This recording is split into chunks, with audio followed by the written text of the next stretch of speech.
পুরো রাস্তাটা ভালোই, খারাপ না, একদম পিস, একদম অনেক চওড়া, 60-70 ফিটের মতো চওড়া। কিন্তু এই এতটুকু জায়গা ইটের সোলিং, মেজাজ খারাপ হয় এতটুকুতে চালাইতে। আর সকালবেলা এতটুকুতে বেশিরভাগ সময় জ্যাম হয়ে যায়। এটা হচ্ছে মেবি একটা কৃষি মার্কেট, সাদেক খান কৃষি মার্কেট বা অন্য কোনো কৃষি মার্কেট টাইপের। এই যে হচ্ছে এই পাশে হচ্ছে রায়ের বাজারের যে কবরস্থানটা সেটা, তারপরে হচ্ছে সামনে বুদ্ধিজীবী স্মৃতিসৌধ।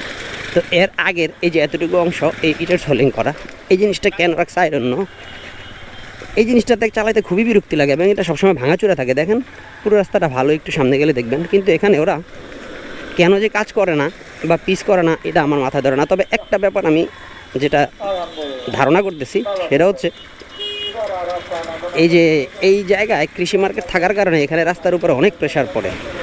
ধরেন আপনার ওই যে ট্রাক, ভ্যান, পানি, ওই যে শাক সবজি, মানে এখানে ওই কৃষি মার্কেট তো সবজি টবজির পানি থাকে। এই যে এটা হচ্ছে রায়ের বাজার কবরস্থানের মেইন গেটটা, এখানে কিছু নার্সারিও আছে। তো ওই পানি পুনির কারণে এই রাস্তাটা কিন্তু অনেক নষ্ট হয়, ক্ষয় হয়, এই জন্য হচ্ছে মেবি আমার মনে হয় করে না। দেখেন কত সুন্দর রাস্তা, অনেক বড়, 50-60 ফিট হবে এবং এটা আরও বড় হবে, এটা 8 লেনের রাস্তা হয়ে যাবে।